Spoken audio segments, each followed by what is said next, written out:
In a world where shadows are weapons, survival is a battle. Hidup ini bukan untuk yang lemah. Aku akan mematahkan rantai ini. Pertunjukan perdana C21. Kata-katanya terdiam. Para Sleepers memandang Sunny dengan beragam emosi yang menggelikan, mulai dari kebingungan hingga keterkejutan. Pemuda bermata humoris itu hanya tersenyum sopan. Sejujurnya, mendapatkan Ascended Aspek selama mimpi buruk pertama sangatlah langka. Dia jelas seseorang yang istimewa, mungkin bahkan luar biasa. Sebenarnya, terlepas dari perbedaan mereka yang tampak, pemuda itu entah bagaimana mengingatkan Sunny pada pahlawan, Auro dari 9. Ada semacam kekejaman dan perhitungan dingin yang tersembunyi jauh di dalam mata mereka. Dia pernah bertemu orang-orang seperti itu sebelumnya, kebanyakan di antara para veteran berbagai geng jalanan di pinggiran kota. Mereka menyebut kekejaman semacam ini sebagai matematika pembunuhan. Pada dasarnya, ini adalah kebiasaan yang dikembangkan oleh para petarung berpengalaman, dimanapun mereka berada dan apapun suasana hati mereka. Selalu ada bagian pikiran mereka yang jernih yang terus-menerus menghitung cara paling efisien untuk membunuh orang di depan mereka, untuk berjaga-jaga jika kebutuhan itu muncul. Kenapa aku harus memprovokasi orang seperti itu, dari semua orang? Namun Sunny sebenarnya tidak punya alasan untuk mengeluh. Lagi pula, dia sendiri yang menyebabkan semua ini. Setelah beberapa detik, salah satu teman pemuda itu akhirnya berkedip dan berkata, teman, kau sepertinya tidak banyak tahu tentang mantra ini. Hasil yang dicapai oleh sang perapal mantra sungguh luar biasa. Kemudian, sambil melirik sekilas ke arah caster yang luar biasa itu, dia menambahkan. Bagaimanapun juga, dia adalah seorang legenda. Seorang keturunan nyata, hidup dan bernapas dari klan yang telah bangkit. Sunny mengevaluasi kembali pendapatnya tentang pemuda yang humoris itu. Para legacis dikenal dilatih untuk memasuki mantra sejak mereka bisa berjalan. Bagi mereka, terinfeksi adalah kepastian, bukan sekadar kemungkinan. Mereka adalah orang-orang yang sangat tangguh. Hebat sekali, pikirnya getir sambil mengerutkan kening. Apakah kamu mencoba mengerjai aku? Kamu menyebut ini luar biasa. Kebingungan di mata para pengantar tidur ini perlahan-lahan digantikan oleh permusuhan. Dengar, teman, jika menurutmu aspek Ascended itu tidak luar biasa, silakan bagikan hasil menakjubkanmu sendiri kepada kami. Bagaimana? Coba ceritakan penilaianmu. Caster sendiri masih tetap tenang dan tersenyum. Namun, para pendukungnya mulai gelisah. Inilah yang sebenarnya diinginkan Sunny. Dia tersenyum dengan penuh penghinaan. Saya ingin memberitahu Anda, penilaian saya, itu luar biasa.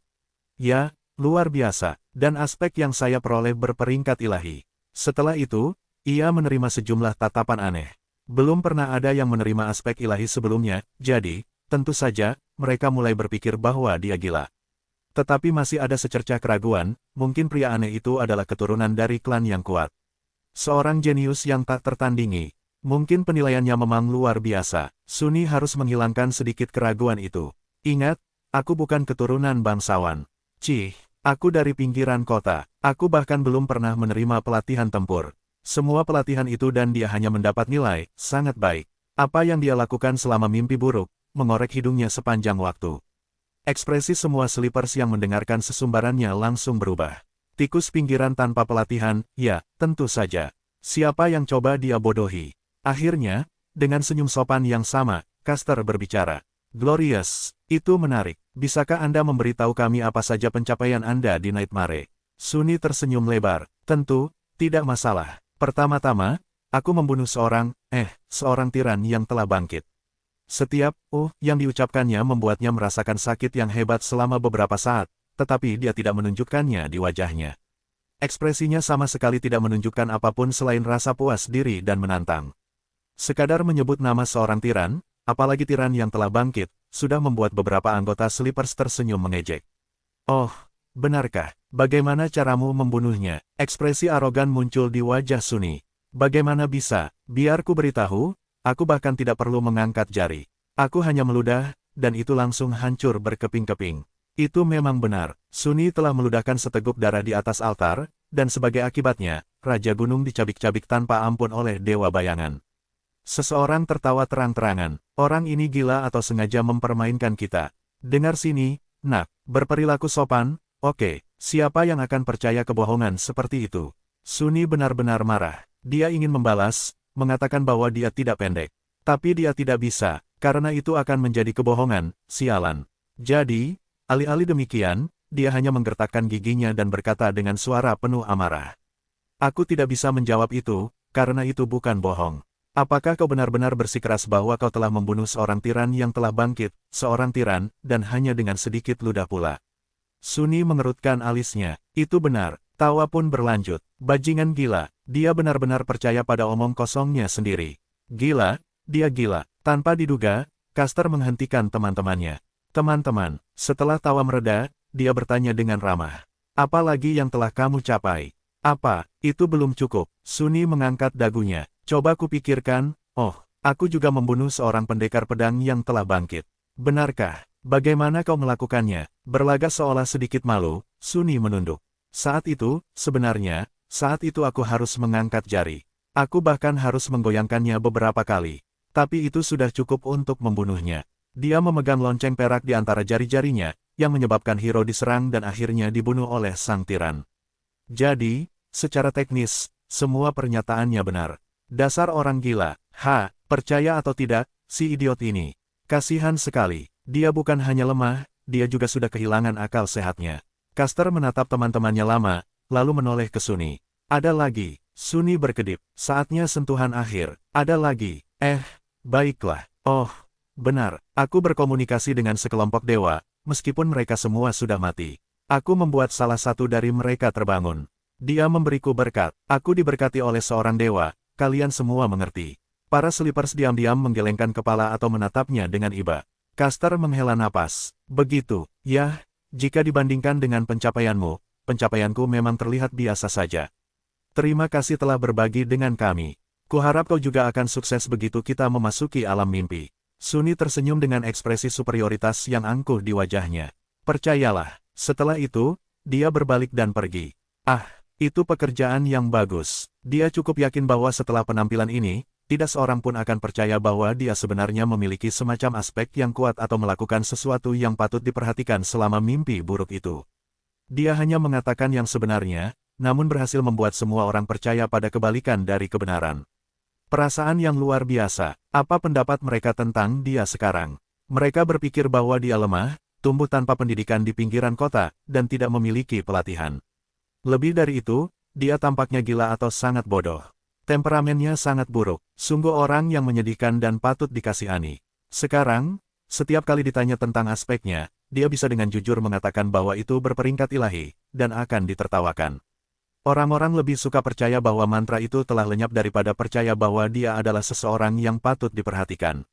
Dia bahkan bisa berteriak tentang prestasinya dari atap, dan tidak ada yang akan mempercayainya. Selanjutnya, tidak seorang pun akan pernah menduga bahwa dia memiliki nama asli.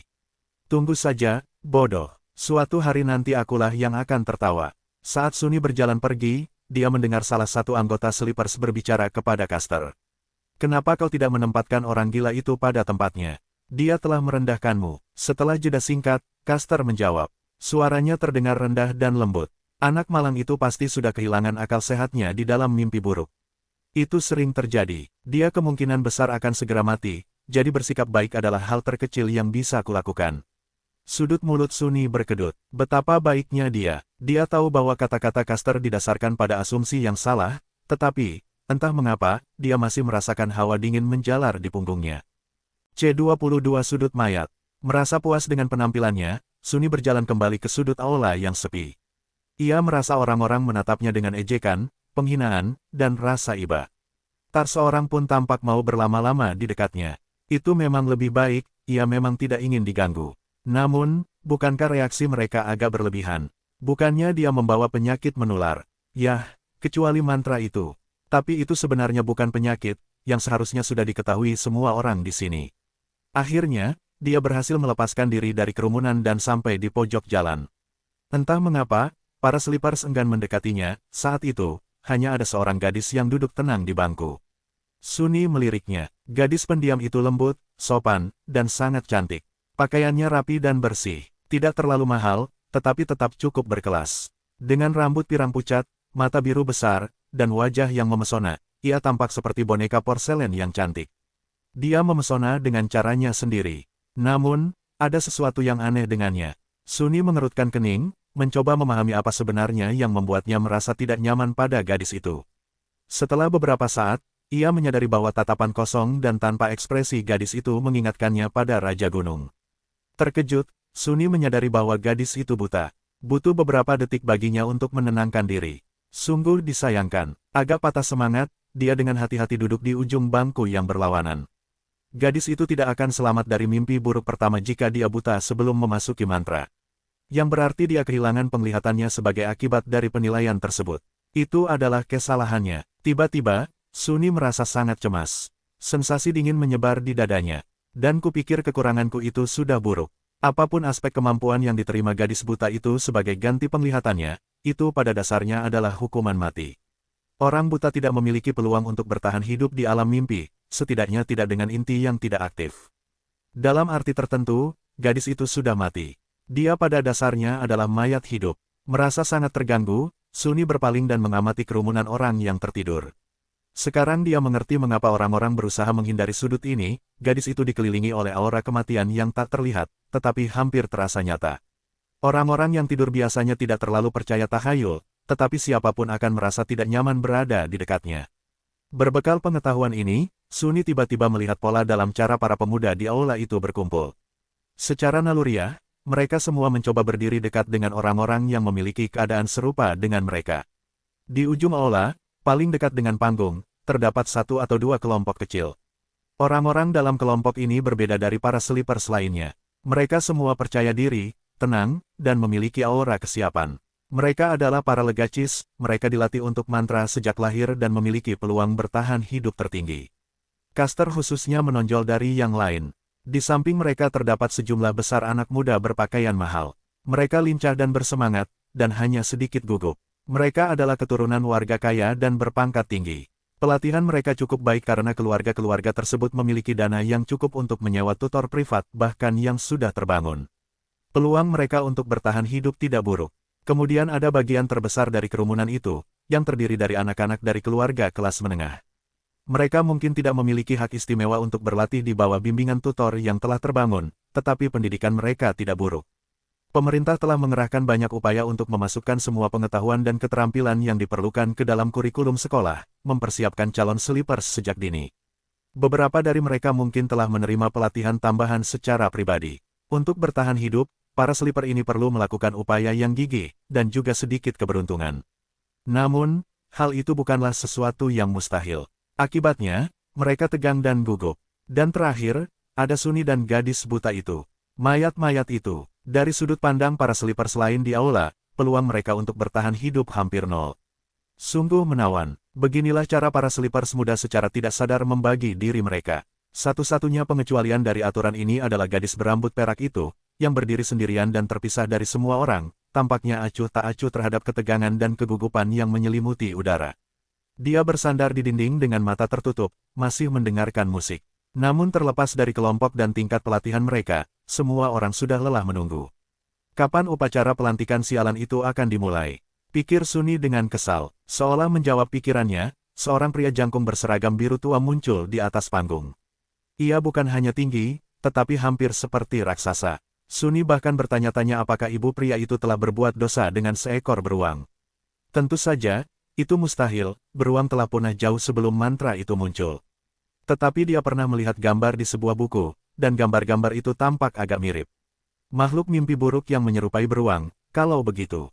Pria raksasa itu memiliki bahu lebar, tubuh atletis, dan janggut coklat yang indah. Matanya tenang dan serius. Setelah sampai di tengah panggung, dia menatap sleepers lama. Ketika pandangannya mencapai sudut yang sepi, Suni tiba-tiba merasa gugup.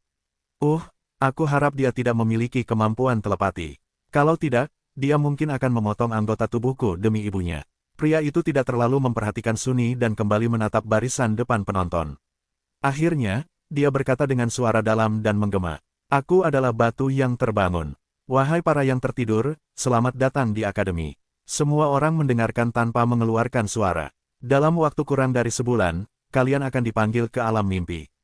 Beberapa dari kalian mungkin berpikir bahwa kalian sudah siap. Kalian salah. Mantra itu kejam dan licik.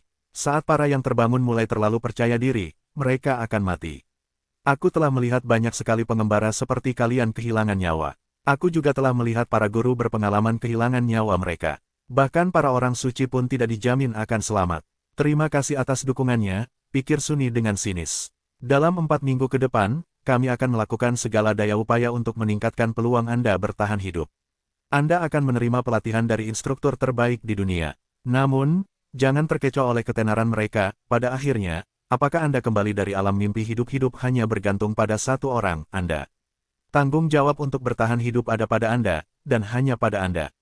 Kecuali para legacis, para Sleepers saling memandang dengan rasa takut yang semakin besar di mata mereka. Awakening Rock melanjutkan, kalian bukan anak-anak lagi. Sayang sekali, karena seharusnya kalian masih anak-anak. Tapi mantra telah memutuskan sebaliknya. Kalian telah mengalami mimpi buruk pertama, jadi kalian sudah tahu bagaimana rasanya. Orang tua, guru, dan teman-teman kalian tidak bisa membantu kalian lagi. Sudah lama tidak makan yang seperti itu. Saat mendengarkan pidato Rock, Suni merasa sedikit tersisihkan. Itu semua sudah menjadi berita lama baginya. Namun, dia memahami tujuan instruktur tersebut, dia harus membuat para Sleeper muda takut, karena rasa takut adalah satu-satunya hal yang akan membuat mereka tetap hidup. Akhirnya, pidato itu sampai pada bagian yang penting.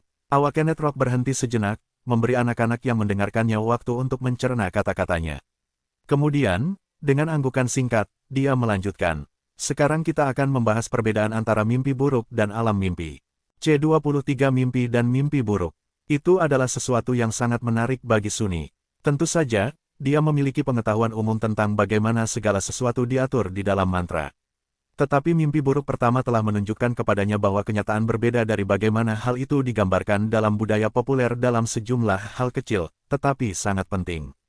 Dia perlu memisahkan kebenaran dari mitos. Dan, tentu saja, sangat menguntungkan untuk mendengarnya langsung dari seseorang yang benar-benar pernah ke alam mimpi.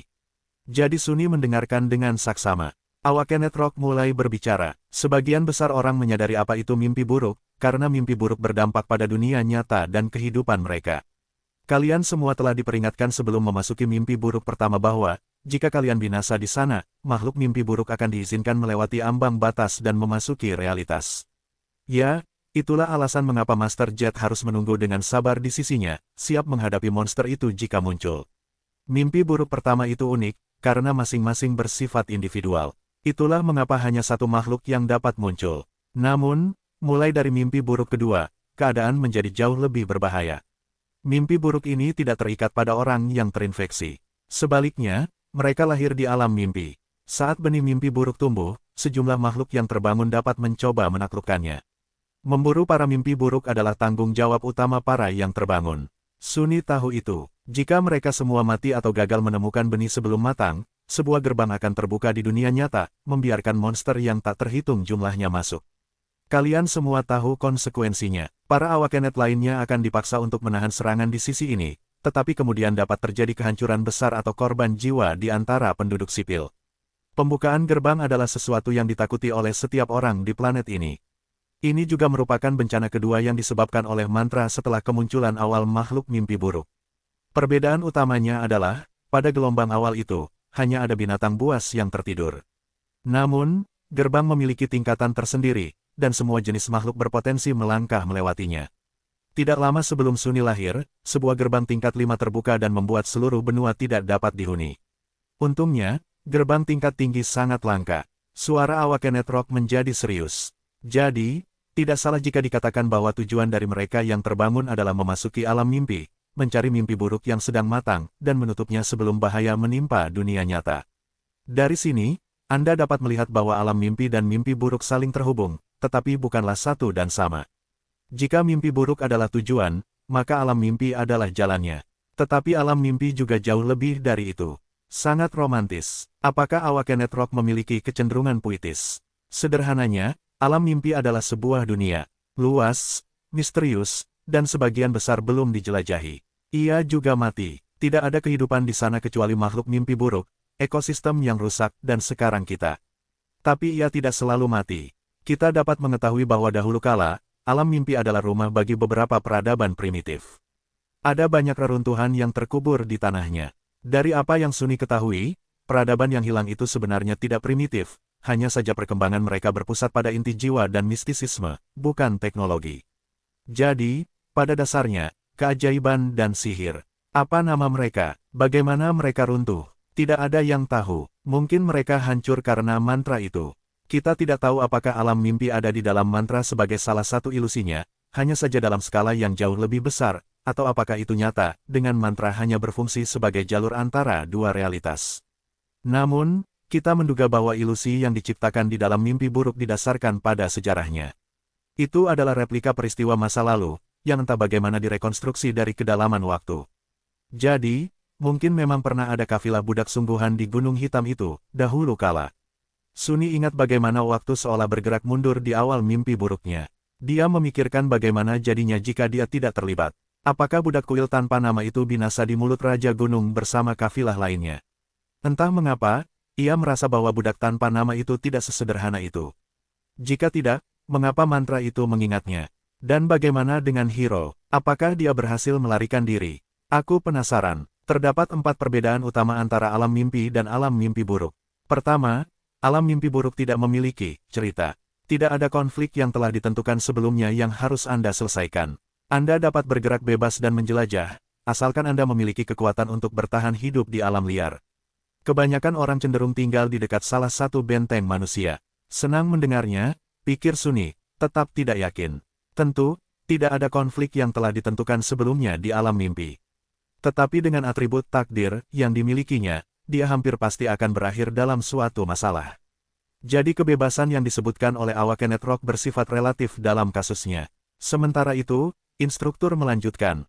Kedua, seperti yang sudah saya sebutkan, tidak ada manusia di alam mimpi kecuali mereka yang datang dari dunia nyata. Hanya ada monster, beberapa di antaranya dapat meniru penampilan manusia, jadi waspadalah akan hal itu. Sunni merasakan keringat dingin mengalir di punggungnya. Makhluk mimpi buruk yang meniru manusia. Menyeramkan sekali. Sejak kapan itu ada? Mengapa dia belum pernah mendengarnya? Dia melirik sekilas ke arah para legacis yang berdiri di barisan pertama dan memperhatikan bahwa mereka tidak menunjukkan tanda-tanda terkejut. Jadi, mereka tahu. Ketiga, tidak seperti mimpi buruk pertama, tidak akan ada makhluk mimpi buruk yang muncul di dunia nyata jika Anda mati di alam mimpi.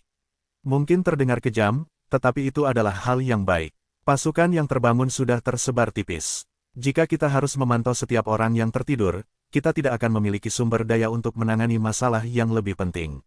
Mengingat bahwa setiap sleeper bisa menghabiskan waktu berminggu-minggu, bahkan terkadang berbulan-bulan di alam mimpi, ada logika yang kejam dalam pernyataan itu. Dan terakhir, dan yang terpenting, tidak seperti mimpi buruk, yang terikat oleh aturan keadilan, tidak ada batasan jenis makhluk apa yang dapat Anda temui di alam mimpi. Selama ujiannya, mantra tidak akan mempertemukan manusia yang tertidur dengan lawan yang jauh lebih tinggi peringkatnya. Oh benarkah? Sunni mencibir. Namun, dia terpaksa setuju dengan Awakening Rock.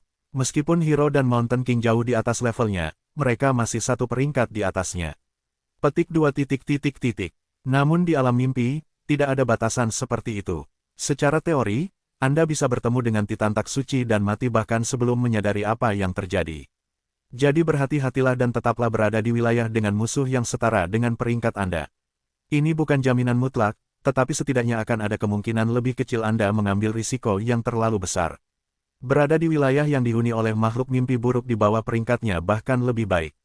Itulah tepatnya yang direncanakan Sunni. Awakening Rock berhenti sejenak, mengamati wajah-wajah para sleeper di hadapannya.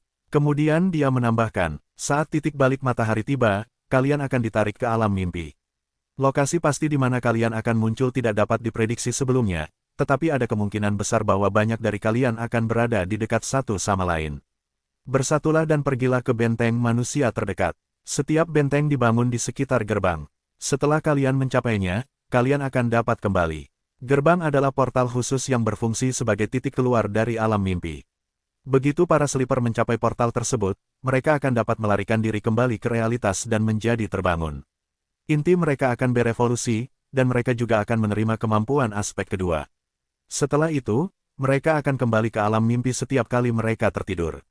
Jika Anda tidak dapat menemukan atau tidak dapat mencapai benteng manusia terdekat, carilah gerbang yang belum diklaim. Biasanya gerbang itu berada di dalam atau di dekat bangunan penting di wilayah tersebut. Bekerja samalah untuk mengalahkan para penjaganya dan kembali dengan selamat. Dia menatap mereka dengan tatapan berat. Itulah semua untuk hari ini. Selanjutnya, ikuti instruksi yang dikirimkan kepada petugas komunikasi kalian untuk menemukan asrama yang telah ditentukan. Setelah menetap, kalian dapat menuju ke kafetaria untuk makan malam. Akan ada sesi wawancara setelah itu, untuk mempersiapkan kurikulum yang disarankan. Istirahatlah dengan baik, pelatihan kalian dimulai besok. Setelah itu, dia mengangguk singkat dan pergi. Sunny menghela napas. Tidak bisa diprediksi sebelumnya, ya. Dengan keberuntungannya, dia akan mendarat tepat di tengah-tengah benteng manusia yang makmur dan langsung masuk ke gerbang, atau muncul di suatu wilayah alam mimpi yang begitu terpencil dan mematikan sehingga tidak ada seorang pun yang pernah mendengar tentangnya atau kembali hidup-hidup dari sana. Mari kita berharap yang pertama. Karena dia tidak bisa berbuat apa-apa, Sunny tidak terlalu khawatir. Ada sesuatu yang jauh lebih penting dalam pikirannya, apa sebenarnya yang mereka sajikan di sini untuk makan malam. C24 menaikkan kariernya. Segala sesuatu yang berhubungan dengan Slippers berada di gedung yang sama. Sunny mengikuti instruksi yang dikirim ke komunikatornya dan dengan cepat menemukan asrama, yang terletak di salah satu lantai paling bawah. Yang mengejutkan, ia mendapatkan kamar sendiri. Kamar itu memiliki tempat tidur dengan kasur empuk, meja, lemari, dan bahkan kamar mandi terpisah. Materialnya baru dan estetis, udaranya segar dan steril. Di dalam terasa hangat, dan dinding luar dilengkapi dengan layar tersembunyi yang secara sempurna meniru jendela lebar, membuka ke pemandangan indah taman bersalju. Bahkan ada beberapa set pakaian dengan lambang akademi yang diberikan kepadanya secara cuma-cuma. Sungguh berlebihan, pikir Sunny, sedikit terkejut. Secara rasional, dia mengerti bahwa pengaturan seperti itu sebenarnya tidak mewah. Namun, baginya, yang tumbuh besar mengembara di pinggiran kota, ruangan ini seperti istana. Dia menggaruk kepalanya. Sepertinya, aku berhasil. Sunny melirik ke sekeliling, lalu mengedipkan mata ke bayangannya dan tersenyum. Sepertinya kita semakin maju dalam hidup, ya. Bayangan itu tidak menanggapi, tampaknya tidak terlalu terkesan. Mungkin ia tidak peduli dengan hal-hal seperti itu. Lalu, apa yang diketahui oleh bayangan bodoh itu? Sunny berganti pakaian dan mengamati dirinya di cermin. Kemudian, teringat sesuatu, dia memanggil Rune. Akhirnya ia punya waktu untuk mempelajari kain kafan dalang. Kenangan, kain kafan dalang. Tingkat memori, terbangun. Tipe memori, armor. Deskripsi kenangan, seekor cacing keraguan pernah masuk ke dalam hati seorang raja yang saleh. Seiring waktu, raja itu dimangsa dari dalam dan menjadi bonekanya. Semasa hidup kemudian, cacing dalang itu melarikan diri dari tubuh raja yang telah mati, meninggalkan kepompong sutra hitam. Tidak ada yang tahu kemana ia pergi, namun, begitu orang-orang berani mendekati kastil yang sunyi itu, mereka menemukan sutra tersebut di antara tumpukan tulang yang digigit dan mengubahnya menjadi baju zirah. Sunny memasang wajah masam, itu tidak terlalu menakutkan. Ya, aku sama sekali tidak merasa merinding. Kalau dipikir-pikir, makhluk pertama yang dia bunuh disebut larva. Jika dia berasumsi bahwa Raja Gunung adalah cacing dalang yang sudah dewasa, dan sudah menjadi tiran, lalu akan berubah menjadi apa setelah menjadi ngengat? Tidak, lebih baik jangan memikirkannya. Sambil mendesah, dia memanggil kain kafan dalang. Benang-benang hitam tipis segera muncul di sekeliling tubuhnya dan membungkusnya menjadi baju zirah. Baju zirah itu terbuat dari kain lembut berwarna abu-abu gelap dengan beberapa elemen, seperti pelindung lengan dan bahu, yang terbuat dari kulit hitam kusam. Baju zirah itu ringan, sederhana, dan sama sekali tidak membatasi gerakannya. Selain itu, baju zirah itu juga tidak mengeluarkan suara saat ia bergerak. Perlengkapan yang sempurna untuk seseorang yang suka bersembunyi di balik bayangan. Sunny tersenyum. Dia tahu bahwa baju zirah ini akan sulit ditembus oleh makhluk apapun di bawah peringkat terbangun, yang memberinya keuntungan besar dalam menghadapi semua monster yang tertidur. Dia juga merasakan semacam ketenangan samar yang aneh saat mengenakannya. Seekor cacing keraguan, apakah ia memiliki perlindungan yang lebih baik terhadap serangan mental? Entah bagaimana, dia yakin akan hal itu. Sebuah trofi yang luar biasa. Dia tidak akan mengharapkan hal lain dari kenangan seorang tiran yang perkasa. Satu-satunya masalah adalah kain kafan dalang jelas tidak dimaksudkan untuk dikenakan di atas pakaian lengkap. Dengan cukup puas, Sunny menepisnya dan meninggalkan kamarnya, menuju ke kafetaria. Lumayan, pikirnya. Mengingat semua penghargaan yang telah ia terima selama dan setelah mimpi buruk pertama. Makan malam itu ternyata semewah asrama. Keinginan Sunny untuk mencicipi daging asli akhirnya terwujud, tidak hanya tersedia secara bebas untuk para Slippers, bahkan tidak ada batasan jumlah yang bisa mereka makan. Lebih dari itu, ada nasi, roti, berbagai lauk pauk, saus, sayuran segar, buah-buahan, dan berbagai macam minuman lezat. Mewah sekali, pikir Sunny, sambil menjauhkan diri dari kopi itu. Setelah menumpuk makanan di piringnya hingga membentuk gunung kecil, ia menemukan tempat duduk kosong dan, untuk sementara, melupakan keberadaan dunia. Saat daging yang juicy, bertekstur, dan dibumbui dengan sempurna memenuhi mulutnya, pandangan Sunny tiba-tiba dipenuhi bintang-bintang. Ia harus menahan erangan kegembiraan. Bayangkan, dia bisa saja hidup seperti itu selama setahun penuh. Sialan spell, kenapa kau tidak menginfeksiku beberapa bulan yang lalu? Dia berkonsentrasi pada makanan, menghabiskan seluruh isi piring dalam sekejap. Merasa kenyang dan kekenyangan, Sunny menoleh ke belakang dengan penuh keinginan dan berpikir untuk mengambil porsi lagi. Tetapi sudah waktunya untuk janji temu dengan staf akademi. Dengan penuh penyesalan, dia berdiri dan meninggalkan kafetaria. Tak lama kemudian, ia mendapati dirinya berada di sebuah kantor kecil, duduk berhadapan dengan seorang pekerja administrasi. Pekerja itu sangat ramah, dan langsung memulai wawancara. Seperti yang telah diperingatkan oleh Master Jet, Sunny kembali ditawari konseling psikologis. Mengingat nasihatnya, dia menolak, dan wawancara dengan lancar beralih ke pertanyaan tentang aspeknya. Dia tidak ingin memberikan informasi tentang kemampuannya, tetapi juga tahu bahwa dia harus memberitahu pekerja itu sesuatu. Untungnya, pertanyaan-pertanyaan itu dirumuskan sedemikian rupa untuk membuat para sleeper merasa nyaman. Karena itu, sebagian besar pertanyaan dimulai dengan pendahuluan yang baik dan sopan seperti, apakah Anda ingin memberitahu saya, atau, jika Anda bersedia berbagi, yang memberi Sunny kesempatan untuk memberikan jawaban netral. Bisakah Anda memberitahu saya tentang jenis kemampuan aspek yang Anda terima, seperti dalam pertempuran, sihir, atau kegunaan? Dia memang keberatan, tetapi harus berhati-hati. Saya tidak yakin. Saya belum punya waktu untuk memahaminya dengan baik. Tidak apa-apa, apakah kamu bisa memberikan kerusakan langsung dengan kemampuanmu? Sepertinya tidak. Tadi, aku bahkan tidak bisa merusak handuk. Begitulah seterusnya. Pada akhirnya, Sunny hanya membagikan informasi secukupnya untuk menciptakan kesan bahwa aspeknya lemah, tidak berbahaya, dan kemungkinan besar berkaitan dengan kegunaan. Setelah itu, dia kembali ke kamarnya, melepas pakaiannya, dan tidur. Sunny mengira bahwa tertidur untuk pertama kalinya setelah mimpi buruk itu akan terasa aneh, tetapi kenyataannya, itu sangat mudah.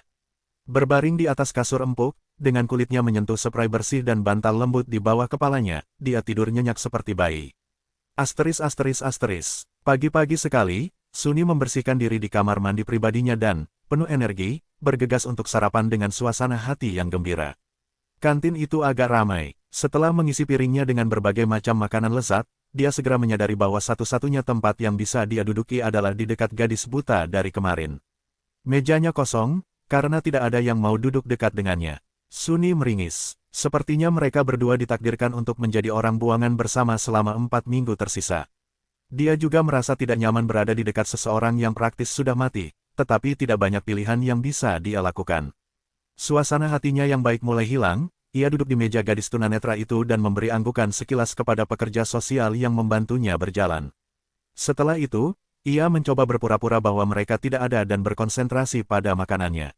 Namun, sebelum dia selesai bicara, keributan tiba-tiba menarik perhatiannya. Apa yang sedang terjadi? Dia mendongak dan memperhatikan bahwa banyak anggota Sleepers berkumpul di sekitar layar besar yang tergantung di dinding kafetaria. Wajah mereka dipenuhi kegembiraan dan kekaguman. Di layar, terpampang daftar nama, yang mengurutkan kelompok Sleepers baru dari yang terlemah hingga terkuat, kemungkinan besar disimpulkan dari hasil wawancara. Karena tidak terlalu tertarik, ia dengan cepat menemukan namanya sendiri di bagian bawah daftar. Satu-satunya sleeper yang menurut akademi memiliki peluang keberhasilan lebih kecil darinya adalah gadis buta itu. Ternyata, namanya Kasia. Namun keributan itu terlalu keras untuk sekadar akibat dari pemeringkatan. Karena penasaran, dia mengalihkan pandangannya ke atas. Para penidur tampak gelisah. Bagaimana ini bisa terjadi? Aku tidak salah lihat, kan? Monster macam apa dia? Caster ditempatkan di posisi kedua.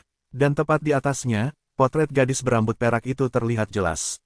Di sebelah kanannya, ditampilkan 2 baris teks sederhana. Nama, Nevis. Nama asli, bintang yang berubah. C25 bertahan hidup di alam liar. Jadi, gadis berambut perak, Nevis, juga menerima nama sejati dalam mimpi buruk pertamanya. Untuk mendapatkan namanya sendiri, Sunny harus berurusan dengan Hero dan Mountain King sambil memiliki aspek yang sama sekali tidak berguna, suatu prestasi mustahil yang tampaknya sangat menyenangkan mantra tersebut. Aku penasaran bagaimana dia mendapatkannya. Orang-orang yang tertidur di kantin terdiam mendengar pengungkapan pencapaian ini. Mereka menatap layar dengan takjub, takut, dan kagum.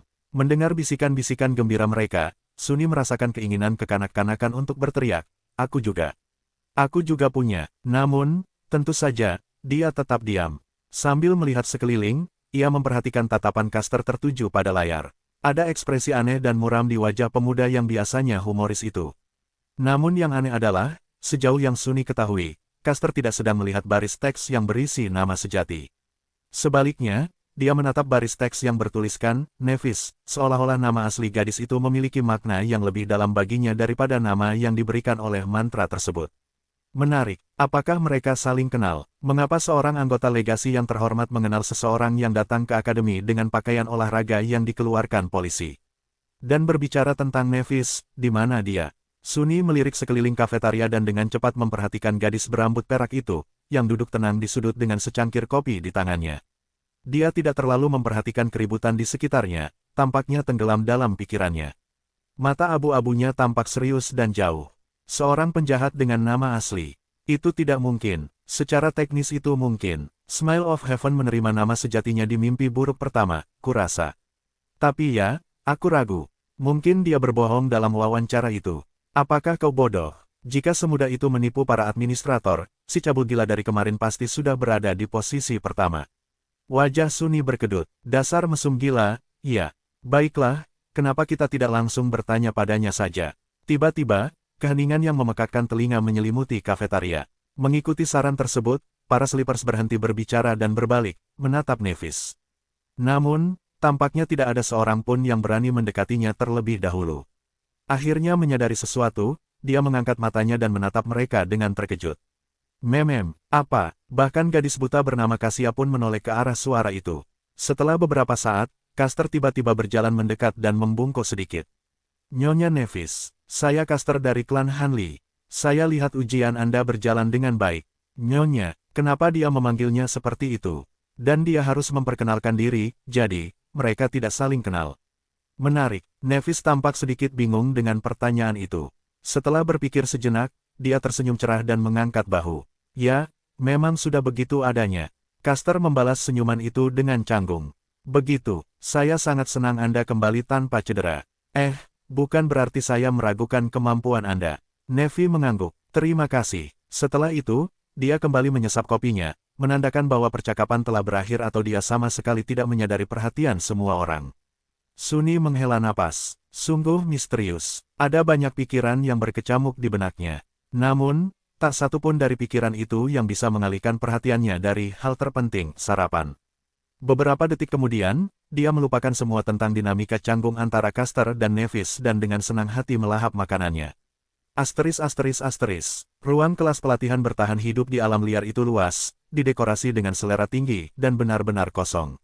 Suni bahkan mengira dia salah lihat, tetapi kemudian melihat seorang instruktur yang murung duduk di belakang meja kayu yang lebar. Melihatnya, instruktur itu langsung bersemangat. Masuklah, anak muda. Dia adalah seorang lelaki tua yang lincah dengan rambut abu-abu acak-acakan, mata yang tampak melamun, dan sepasang alis lebat yang seolah bergerak sendiri. Aku Julius yang telah bangkit. Kalian bisa memanggilku Guru Julius. Duduklah, duduklah. Siapa namamu? Suni dengan patuh duduk. Tidak ada sinar matahari. Julius mengangkat alisnya. Nama yang sangat menakutkan. Tapi itu bagus, sangat bagus. Lagi pula, kita harus berurusan dengan banyak hal yang menakutkan. Suni mengamati sekeliling dengan hati-hati. Maaf, Bu Guru. Apakah saya datang terlalu pagi? Tidak, Anda datang tepat waktu. Apakah ada siswa lain yang terlambat? Instruktur itu mendengus dengan nada jijik yang luar biasa. Tidak ada orang lain yang akan datang. Para berandal itu hanya tertarik mengayunkan tinju dan pedang mereka. Sangat sedikit yang pintar sepertimu dan mengetahui nilai sejati dari pengetahuan. Oh, jadi, itu memang tidak populer. Suni menghela napas dalam hati, berharap dia tidak akan menyesali keputusannya untuk meninggalkan pelatihan tempur demi kursus ini.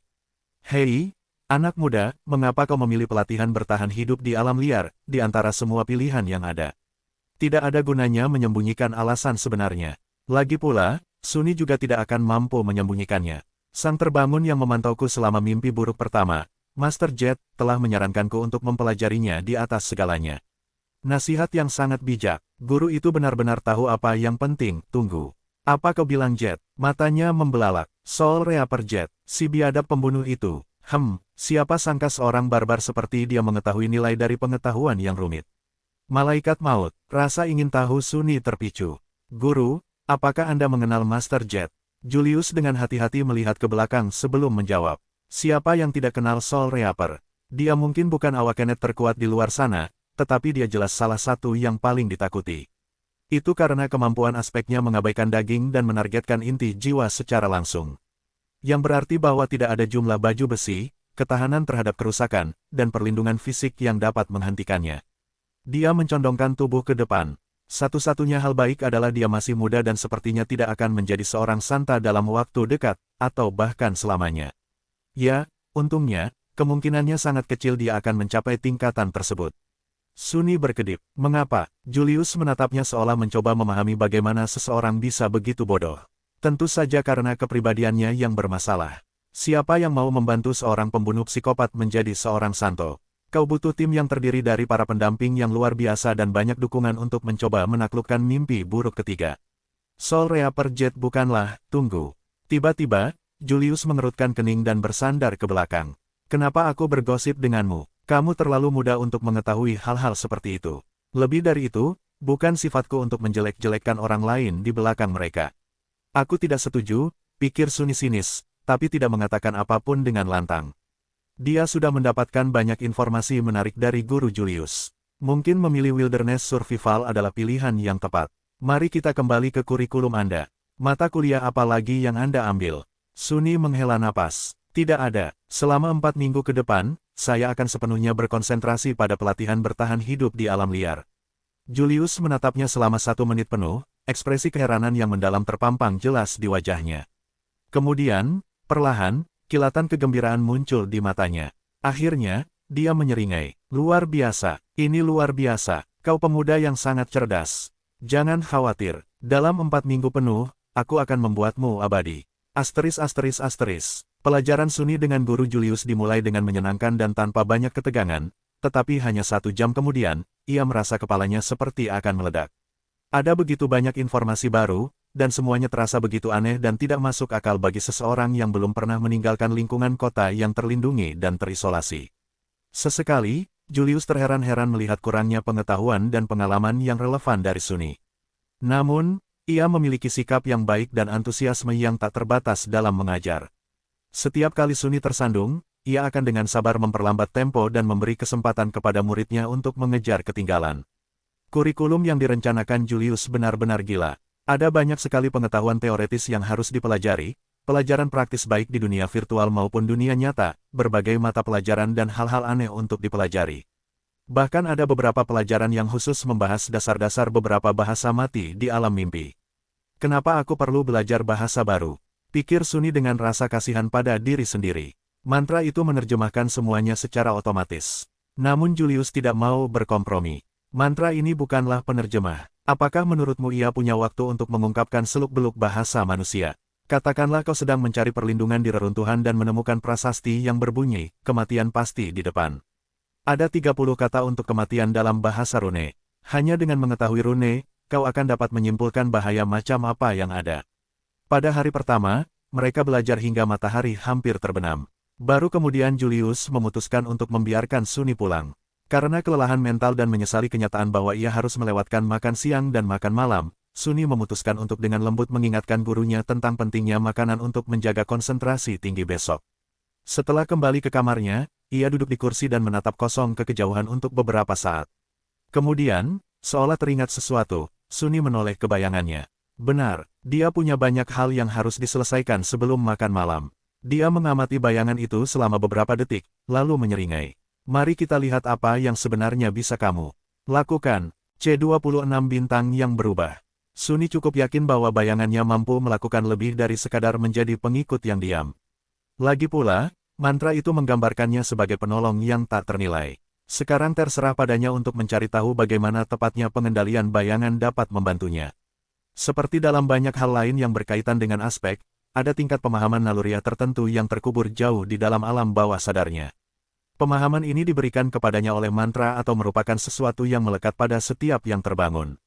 Sunny hanya perlu merasakan pengetahuan bawah sadar tersebut dan belajar bagaimana menerapkannya dalam praktik. Sekali lagi, dia memusatkan perhatian pada merasakan tubuh dan jiwanya, lalu memerintahkan bayangannya untuk melakukan serangkaian gerakan sederhana. Dengan setiap gerakan itu, dia semakin terbiasa dengan perasaan mengendalikan bayangan tersebut. Tak lama kemudian, hal itu menjadi sesuatu yang alami baginya seperti bernapas dan berjalan. Bayangan itu terasa seperti bagian dari tubuhnya. Merasa puas dengan hasil awal ini, Sunny dengan hati-hati memberikan perintah baru. Tanpa ragu, bayangan itu melepaskan diri dari telapak sepatunya, berjalan ke ujung ruangan yang lain, lalu berbalik dan menatapnya dalam keheningan yang sedikit mengejek. Sunny tidak memiliki bayangan sama sekali. Ini sama sekali tidak ilmiah, pikirnya sambil tersenyum geli. Lagi pula, sains tidak pernah benar-benar berlaku untuk hal-hal yang berkaitan dengan mantra tersebut. Saat bayangan itu pergi, dia merasakan perpecahan yang sangat aneh terjadi di dalam pikirannya. Seolah-olah persepsinya telah terpisah menjadi dua sumber yang berbeda. Satu adalah tubuhnya, yang lain bayangannya. Setelah sedikit berusaha, ia berhasil memfokuskan pandangannya pada sumber kedua. Seketika, penglihatannya menjadi kabur. Wow, seru Sunny kaget. Wah, suara bayangan itu terdengar dari ujung ruangan yang lain. Sunny berkedip. Dalam benaknya, kini ada dua gambar. Yang pertama adalah pintu kamarnya, dengan bayangan acuh tak acuh berdiri di depannya. Yang kedua adalah seorang pemuda pucat yang duduk di kursi, matanya terbelalak dan kebingungan. Itu aku. Dia mengangkat satu lengan dan melambaikannya ke udara. Bersamaan dengan itu, pemuda pucat itu mengangkat dan melambaikan tangannya. Bisakah aku melihat dunia melalui bayanganku? Dia duduk sejenak, berpikir. Kemampuan seperti itu membuka banyak kemungkinan. Dengan atribut anak bayangan yang memungkinkannya untuk melihat dan bergerak secara diam-diam dalam kegelapan dan pengendalian bayangan yang memungkinkannya untuk mengirimkan bayangan licik sebagai pengintai, dia hampir menjadi mata-mata yang sempurna. Seorang mata-mata adalah seseorang yang mengumpulkan informasi tanpa harus menghadapi banyak risiko. Peran seperti itu sangat cocok dengan selera Sunny. Tentu saja, mata-mata juga mampu menyerang dari balik bayangan dengan ketepatan yang mematikan. Berbekal informasi, mereka adalah ahli dalam melakukan penyergapan. Dengan pengetahuan sebelumnya tentang kelemahan lawan, serangan mereka sangat tepat sasaran dan mematikan. Namun, konfrontasi langsung berarti menempatkan dirinya dalam bahaya, jadi Sunny tidak terlalu tertarik untuk menjadi seorang pembunuh. Lagi pula, aspeknya masih kekurangan sarana untuk meningkatkan performa tempurnya secara langsung. Haruskah kita mengujinya? Dia menatap bayangan itu dan memberinya perintah. Dengan desahan yang berlebihan, bayangan itu membungkuk dan dengan lincah menyelinap di bawah pintu. Seketika itu, ia bisa melihat ruangan dan lorong di luar. Sunny memejamkan mata untuk fokus pada gambar yang diproyeksikan dari bayangan tersebut. Bergerak diam-diam dari satu bayangan ke bayangan lainnya, ia meluncur menyusuri lorong. Dengan sedikit pengaturan waktu dan pertimbangan, pengintainya hampir tak terlihat. Sunny melewati beberapa sleepers dan mendengarkan percakapan mereka. Karena tidak merasa percakapan itu menarik, ia melanjutkan perjalanannya. Akhirnya, bayangan itu berhenti di sebuah sudut. Di sebelah kirinya ada lift, di sebelah kanannya, jalan menuju asrama putri. Berbagai macam gambaran provokatif langsung terlintas di benak Sunny. Astaga, pikirnya sambil tersipu. Ya, dengan kemampuan ini, sangat mudah juga untuk jatuh ke dalam kebejatan yang total. Tapi tidak, dia tidak bisa melakukannya. Bukan karena prinsip moral yang tinggi. Hanya saja, dengan reputasinya sebagai orang mesum, kemungkinan ditanya apakah dia telah melakukan sesuatu yang tidak pantas cukup tinggi. Jadi dia perlu kemampuan untuk menjawab, tidak, dengan jujur. Jadi, sebaiknya aku tidak melakukannya. Benarkan? Benar, tentu saja kau benar, jangan pernah memikirkannya. Kembali ke kamarnya, Sunny menghela napas penuh penyesalan. Kemudian dia memerintahkan pengintainya untuk bersembunyi di balik bayangan sleeper yang lewat dan mengikutinya ke lift. Beberapa waktu kemudian, bayangan Sunny bersembunyi di sudut sebuah dojo besar. Dia mengamati rekan-rekan slipersnya yang, di bawah bimbingan instruktur rock, sedang menjalani latihan kelas tempur pengantar. Hari ini sebagian besar didedikasikan untuk menguji kompetensi dan kemampuan umum mereka. Setelah itu, para slipers akan dipisahkan ke dalam kelompok berdasarkan level mereka, seperti pemula, mahir, atau ahli, serta senjata pilihan mereka. Beberapa akan ditugaskan seorang tutor pribadi atau dipasangkan bersama. Saat ini, para slipper bergiliran melayangkan pukulan terkuat mereka ke sebuah lempengan lebar yang terpasang pada mesin pengukur khusus. Setelah setiap pukulan, mesin tersebut akan menampilkan angka yang sesuai dengan kekuatan fisik slipper tersebut. Secara teori, mesin seperti itu tidak sulit dibangun. Namun, mengingat banyak dari para sleeper memiliki aspek yang berorientasi pada pertempuran yang meningkatkan kekuatan mereka dalam berbagai cara, mesin itu sebenarnya merupakan keajaiban rekayasa dan daya tahan. Teknik dan pelatihan mereka juga memengaruhi hasil akhir. Sebagian besar orang mendapatkan angka antara 10 hingga 14. Itu dianggap sebagai hasil yang baik, sesuatu yang hanya bisa dicapai oleh orang-orang yang paling atletis. Namun, banyak sleepers, terutama mereka yang memiliki aspek yang meningkatkan kemampuan, mampu mencapai skor 15 atau bahkan 16. Aku mungkin akan mendapat 10 atau 11, pikir Sunny, merasa sedikit bosan. Kemudian dia tiba-tiba bersemangat, menyadari bahwa giliran Nevis, penidur dengan peringkat tertinggi di kelompok mereka, untuk memukul piring itu. Gadis ramping itu mendekati mesin dan, tanpa banyak persiapan, memberikan pukulan telak yang tiba-tiba. Sunny tidak terlalu mahir dalam seni bela diri, tetapi bahkan dia terkesan oleh ketepatan dan kecepatan eksekusinya yang sempurna. Dia telah menjalani banyak pelatihan. Nevis semakin lama semakin menarik perhatian. Apa sebenarnya latar belakangnya? Setelah jeda singkat, mesin itu menampilkan hasilnya, 16. Sunny merasa sedikit kecewa, tidak terlalu mengesankan. Saya mengharapkan lebih. Bagaimanapun juga, dia adalah pembawa nama sejati yang membanggakan. Setelah itu, hanya caster yang tersisa. Kali ini, Sunny bahkan tidak bisa melihat tinju yang melayang itu terlalu cepat. Mesin itu bergetar dan membutuhkan lebih banyak waktu untuk menghitung. Akhirnya, dua angka muncul. 21. Semua orang ternganga melihat pemandangan itu, takjub. Tak sedikit tatapan kagum tertuju pada caster, yang hanya membungkuk dan mundur selangkah. Instruktur Rock tersenyum. Lumayan. Sekarang, kita akan beralih ke latihan tanding dan mengevaluasi tingkat latihanmu secara umum. Saya butuh 2 sukarelawan untuk memulai. Nevis adalah orang pertama yang melangkah maju dan berjalan ke tengah arena. Beberapa detik kemudian, sleeper yang tinggi dan sangat berotot mengikutinya dan menghadapinya. Aturannya sederhana, buat punggung lawan menyentuh lantai atau lemparkan mereka keluar ring. Gunakan kemampuan dan teknik apapun yang Anda anggap sesuai. Oh, pertunjukannya akan segera dimulai. Menyaksikan para sleeper saling bertarung bukan hanya menghibur, tetapi juga bisa memberi Sunny pengetahuan tentang kekuatan mereka. Kembali ke kamar, dia mencondongkan tubuh ke depan dan menopang dagunya di telapak tangannya. Ayo Nevis, pria jangkung itu menyerang tanpa membuang waktu. Otot-ototnya menonjol, mengancam akan merobek kain lembut dobok putihnya. Dia maju seperti gunung yang tak terhentikan, melayangkan tendangan ganas. Sedetik kemudian, dia tergeletak di lantai dengan ekspresi tercengang. Nevis bahkan tidak mengubah posisinya. Instruktur Rock menatapnya dengan ceria dan menyeringai. Berikutnya, apa yang terjadi selanjutnya hanya bisa digambarkan sebagai pembantaian. Satu demi satu, Nevis berhasil mengalahkan hampir setiap sleeper yang ada di dojo. Dia tampaknya tidak lebih cepat atau lebih kuat dari mereka, tetapi setiap kali seseorang memasuki arena untuk melawannya, mereka pasti akan berakhir dipukuli dan dilempar ke tanah. Sunny mengamati proses itu dengan rasa geli yang semakin bertambah. Namun, pada suatu titik, bahkan dia pun merasa sedikit tidak nyaman. Nevis bergerak dengan ketenangan dan ketepatan layaknya mesin perang. Tekniknya bersih, anggun, dan tanpa ampun. Apapun jenis serangan yang dilancarkan padanya, dia mampu memprediksi atau langsung bereaksi terhadapnya, kemudian menangkis dan membalikkannya melawan penyerang dengan upaya minimal. Tidak masalah apakah lawannya miskin, kaya, atau seorang anggota keluarga bangsawan. Semua orang akan dihabisi dalam hitungan detik. Terlebih lagi, sepanjang proses itu, ekspresi tenang di wajahnya bahkan tidak berubah sekalipun. Seolah-olah Nevis terbuat dari logam. Apakah dia benar-benar manusia? Pikir Sunny, tiba-tiba merasa cemas. Apa yang akan dia lakukan jika bintang yang berubah ini ternyata menjadi musuhnya? Tindakan terbaik adalah melarikan diri. Atau lebih baik lagi, cobalah untuk tidak memprovokasinya sejak awal. Lagi pula, matahari juga adalah bintang, dan bayangan tidak cocok dengan sinar matahari. Akhirnya, caster adalah satu-satunya yang tersisa, sekali lagi. Namun, dia tampaknya tidak terganggu oleh kegagalan menyedihkan dari setiap sleeper lainnya. Dengan senyum lembut di bibirnya, pemuda itu melangkah ke dalam ring. Caster dan Nevis saling berhadapan. Mata mereka bertemu selama beberapa detik, lalu Caster sedikit membungkuk. Nyonya Nevis, mohon maaf sebelumnya, apa yang akan dia lakukan? Sesaat kemudian, Sunny membuka matanya dengan terkejut. 27 Quran Daya. Sepertinya Caster tiba-tiba lenyap begitu saja. Namun, itu hanyalah ilusi.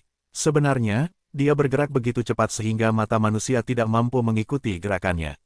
Jika bukan karena kemampuan khusus penglihatan bayangan, Sunny pun tidak akan mampu melihat apapun. Bahkan saat itu, dia hanya melihat bayangan kabur yang melintas di udara. Dalam sepersekian detik, Caster menempuh jarak antara dirinya dan Nevis dan memberikan pukulan yang dahsyat. Namun, meskipun kecepatannya luar biasa, Nevis entah bagaimana berhasil bereaksi tepat waktu, sedikit memutar tubuhnya untuk menangkis serangan tersebut. Namun itu masih belum cukup. Meskipun Nevis berhasil menghindari pukulan tepat di pusat gravitasinya, tinju Caster akhirnya mengenai bahunya, membuat gadis itu berputar. Tanpa membuang waktu, Caster menghilang lagi. Rencananya sangat sederhana, sementara Nevis masih mengira musuh berada di depannya, dia akan menggunakan kecepatan luar biasanya untuk berputar dan menyerang dari belakang. Pemuda itu muncul di belakang gadis yang tidak menyadari kehadirannya, siap mengakhiri pertarungan dengan satu pukulan telak. Sesuai rencananya, gadis itu tampaknya bersiap menyerang ke arah yang sama seperti saat pemuda itu terlihat beberapa detik yang lalu. Merasa puas, Caster menggeser berat badannya, mengerahkan seluruh kekuatannya ke tinjunya. Namun, pada saat terakhir, Nevis tiba-tiba mengubah posisinya dan mengayunkan sikunya ke belakang dengan kekuatan yang menakutkan. Mata Caster membelalak, itu semua hanya tipuan, dan sekarang setelah dia memutuskan untuk menyerang, tidak ada cara mudah untuk menghentikannya. Secepat apapun dia tetap tunduk pada hukum inersia. Siku itu mendekati wajahnya dengan perasaan tak terhindarkan yang mendalam. Namun demikian, Caster tetap berhasil menghindarinya, meskipun hanya dengan selisih yang sangat tipis. Keunggulan kecepatannya terlalu besar. Kemudian, ia menjegal dan mendorong Nevis, membuatnya terjatuh ke tanah. Namun, tepat sebelum ia membentur tikar, pemuda itu dengan hati-hati meraih kerah doboknya dan menariknya perlahan, memperlambat jatuhnya dan memungkinkan Nevis mendarat di lantai tanpa benturan. Sambil berbaring telentang, gadis itu berkedip beberapa kali dan menatapnya. Seluruh pertengkaran itu berlangsung tidak lebih dari 2 detik. Kembali ke kamarnya, Sunny membuka matanya dengan terkejut. Jadi itu aspek yang meningkat.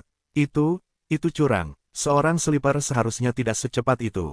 Kekuatan yang diberikan kepadanya oleh mantra seharusnya masih dalam tahap awal. Tapi, Caster adalah seorang legasi, bagaimanapun juga. Siapa yang tahu berapa banyak pecahan jiwa yang diberikan kepadanya sebelum mendaftar ke akademi. Kembali di dojo, instruktur Rock mendengus dan mengangguk kepada Caster. Nevis perlahan berdiri. Para anggota Sleepers lainnya menatap pemuda itu dengan penuh hormat, berbisik-bisik satu sama lain dengan suara pelan. Tampaknya penampilannya meninggalkan kesan mendalam bagi mereka. Namun, Caster sendiri tidak terlalu gembira. Dia melirik Nevis dengan ekspresi yang sulit ditebak. Itu karena, tidak seperti yang lain, dia sampai pada suatu kesimpulan. Kebenaran masalah itu hanya diketahui olehnya, Nevis, instruktur Rock, dan Sunny, yang sangat jeli dan cepat menyadari hal-hal seperti itu. Hal yang tidak disadari oleh para Sleepers adalah bahwa Nevis tidak menggunakan kemampuan aspeknya saat menghadapi Caster. Bahkan, dia sama sekali tidak menggunakannya selama pengujian hari ini. Tidak ada yang tahu apa kemampuannya itu. Namun, meskipun memiliki aspek yang kuat, Caster nyaris tidak mampu meraih kemenangan melawannya. Sungguh monster, pikir Sunny, penuh dengan rasa tidak nyaman. Bayangan yang bersembunyi di sudut dojo itu tampaknya setuju sepenuhnya dengannya. ****. Setelah itu, kelas pengantar pertempuran pun berakhir. Merasa pegal-pegal akibat pukulan yang mereka terima, para Sleepers menuju kamar mandi. Sunny menunggu sebentar lalu mengarahkan bayangannya untuk menyelinap ke ruang ganti laki-laki. Dia tidak terlalu tertarik menyaksikan sekelompok remaja berganti pakaian, tetapi ada sedikit kemungkinan bahwa Caster akan mengomentari duelnya dengan Nevis atau menjawab beberapa pertanyaan tentang kemampuan aspeknya yang luar biasa. Seperti yang ia duga, pemuda itu dikelilingi oleh sekelompok penggemar baru. Mereka memberi selamat kepadanya atas kemenangannya, penuh kekaguman dan kegembiraan. Namun, Caster sendiri tampak sedang dalam suasana hati yang buruk. Ekspresinya muram, dan ada kesedihan mendalam di matanya. Bahkan, wajahnya semakin memerah setiap kali menerima pujian. Caster, itu luar biasa. Aspekmu terlalu kuat, benar kan? Gadis Nevis itu sama sekali tidak punya peluang. Nama asli, siapa yang membutuhkannya? Dia hanya ingin terlihat seperti itu. Akhirnya, Caster mengangkat kepalanya dan menatap tajam anak laki-laki terakhir yang berbicara dengan tatapan dingin. Anak laki-laki itu, sama seperti dirinya, adalah salah satu dari sedikit legacis di antara kelompok Sleepers mereka. Dia mengerutkan kening, terkejut dengan reaksi Caster. Apa itu? Caster menggertakkan giginya. Aku mungkin sudah menduga perilaku seperti itu dari mereka, tapi seharusnya kau lebih tahu. Legasi yang satunya lagi mengangkat alis. Mengapa? Apakah ada sesuatu yang istimewa tentang gadis petani itu? Mata Caster membelalak. Gadis petani, gadis petani. Apa kau benar-benar tidak tahu siapa dia? Tidak, pikir Suni dengan tidak sabar. Jadi, langsung saja ucapkan dengan lantang. Untungnya, Sleeper yang arogan itu memiliki sentimen yang sama. Caster membuka mulutnya beberapa kali, seolah tidak yakin harus berkata apa. Akhirnya, dia menggelengkan kepalanya dan menjawab. Dia adalah Nevis dari klan api abadi. Begitu dia mengatakan itu, legasi yang arogan langsung pucat pasi. Tanpa mempedulikannya, Caster melanjutkan. Saya yakin saya tidak perlu memberitahu Anda tentang kakeknya. Orang tuanya adalah Smile of Heaven dan Broken Sword. Di kamarnya, Suni hampir jatuh dari kursi.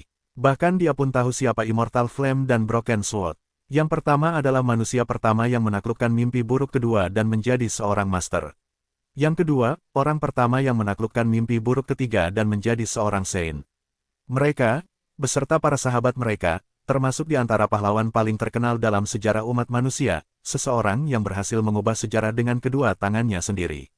Jika apa yang dikatakan Caster benar, maka Nevis bukan hanya seorang bangsawan, dia adalah seorang putri kerajaan.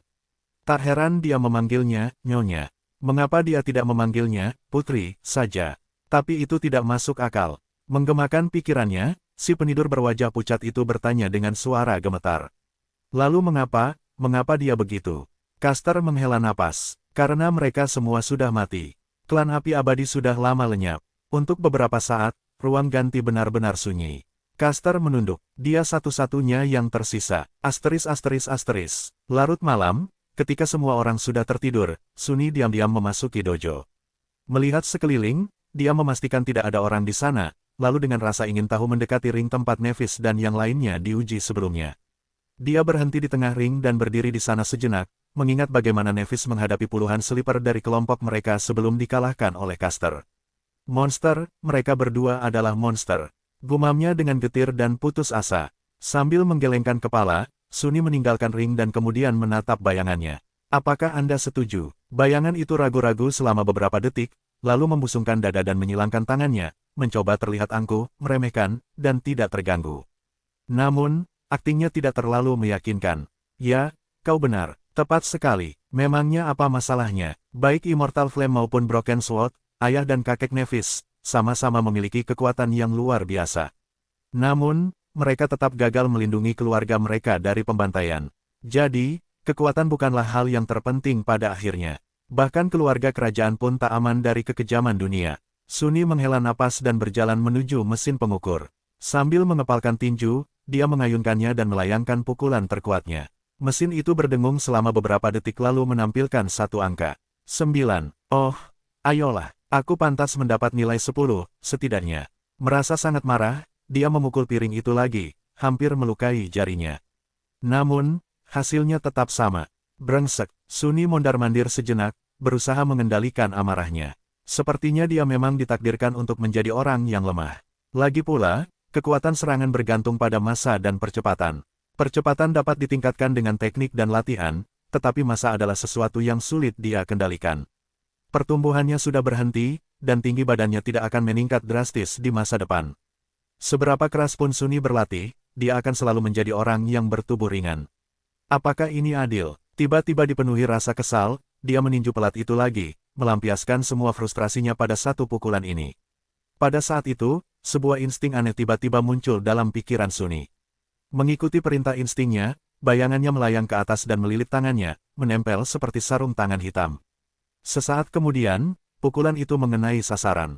Mesin itu bergetar akibat kekuatan benturan. Suni menjerit kesakitan dan mundur selangkah, memegangi tinjunya yang memar.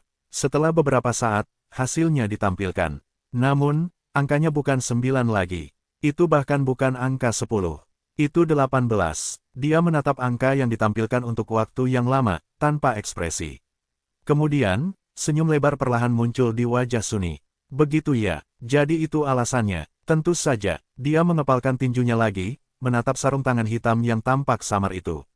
Ah, sungguh penolong yang sangat berharga. Nah, sekarang baru, seru. Montase pelatihan C28. Hari-hari berlalu begitu cepat. Suni hanya punya waktu 4 minggu untuk mempersiapkan diri menghadapi perjalanan ke alam mimpi, jadi tidak ada waktu sedetik pun untuk disia-siakan. Dia tak kenal lelah, memacu tubuh dan pikirannya hingga batas maksimal dalam upaya menyerap sebanyak mungkin pengetahuan dan keterampilan dalam waktu sesingkat itu.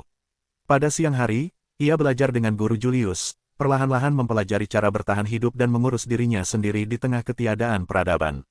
Pelajaran mereka berkisar dari yang relatif sederhana, seperti berbagai cara untuk menghasilkan api, hingga yang jauh lebih rumit dan esoteris, seperti navigasi langit.